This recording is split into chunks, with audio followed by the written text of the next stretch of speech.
Σήμερα όλοι αποθεώνουμε τον Λαμίν Γιαμάλ, τον Ραφίνια και τον Λιονέλ Μέση. Ξέρεις όμως ποιος παίκτης ήταν αυτός όπου ανάγκασε την Μπαρτσελώνα να χτίσει ολόκληρο το Camp Nou?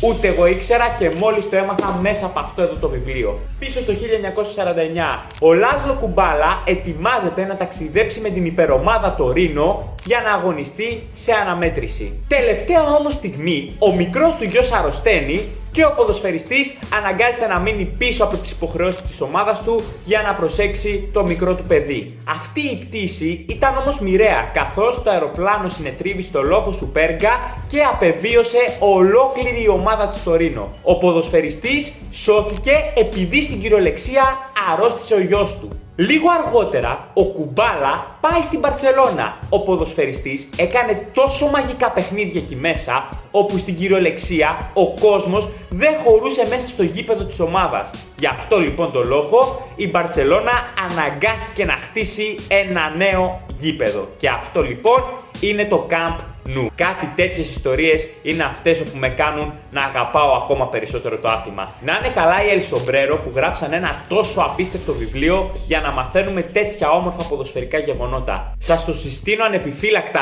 αν αγαπάτε τα βιβλία, να το διαβάσετε. Αξίζει τον κόπο. Εσύ γνώριζες την ιστορία? Πες μου κάτω στα σχόλια.